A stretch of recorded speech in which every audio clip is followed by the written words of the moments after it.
friends, it's Monday again, and let's talk about today's question, which is, how in the world do I learn how to be a better manager? Now, that's a really giant, big question that could go in 1,000 directions, but let's just go in one.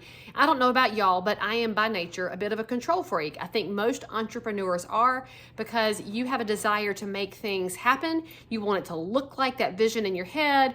And if you're honest about it, at a certain point, you're like, you know what? By the time I took to teach somebody else how to do this, I could have done it myself 3 times over, so forget it, I'll just do it myself. Well, that's a pretty negative way to do things, because if you think you have to be in control and that you have all the answers, you're wrong, because other people have amazing skills that could complement yours. So being a better manager, first of all, means acknowledging that the people around you are top drawer if you've selected well. Now, as a leader, you probably want to hand them tasks. But if you're going to hand somebody a task or an idea, you'd better be prepared to give them the authority to execute it. And that means letting them have freedom to either succeed or fail. Either way, it's going to happen, and either way, there's things you can learn. When I was building my real estate business, one of the hardest things for me was not coming unglued when something that I visioned in my head and had handed to somebody didn't turn out the way I wanted, because I expected 100% perfection all the time. I know it's one of the key flaws that I had to get fixed if I was ever going to have great people surrounding me, because as it turns out, nobody wants to work with somebody who comes unglued when their vision of perfection isn't achieved.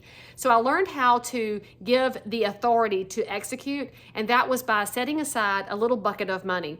In my business, I call that the happiness money. And in that account are a couple $1,000s that are just set aside for anybody in my office to do what's necessary to create a feeling of excellence when something goes sideways. In real estate, any mistake that happens is never a cheap, inexpensive mistake. They're huge, giant things. And because real estate is huge and giant and full of emotion and all kinds of stress, as a realtor, everything I want is for my clients to come to the other side of the transaction with a feeling of satisfaction and achievement.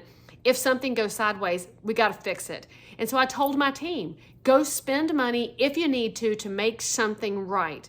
The beauty of it is, when I empowered them to fix mistakes, because sometimes it was our mistake, sometimes the other side of the transaction, sometimes our clients made the screw up, that just happens too. They had money to tap into to go make it right. Here's the craziest part of it. As soon as I allowed them the room to make mistakes, the mistakes got diminished. When there was a chance to go make it right, they did everything they could to spend less money because they didn't want to waste any dollars that we had. As a result, client satisfaction went up, my team member satisfaction went up, and as a leader, my satisfaction went up just by me learning how to let go and put a safety net in place to help all of us. I will tell you that whatever kind of business you're running, if you set aside that little happiness account, everything changes, and you'll be surrounded by people who strive harder than you've ever seen to make you and every client you serve happier. Craziness, I know, and you can totally do it. And by the way, for those of y'all that are thinking, Leigh Brown, I don't have a few $1,000s to set aside, you don't have to do it at one crack. What if you set aside $500 a month? 6 months from now, you'll have $3,000 in that happiness account. Now, where are you going to find $500 in an era of high gas prices and inflation? Well, first of all, stop spending money at places like Starbucks, because that is draining money out of your wallet faster than you realize.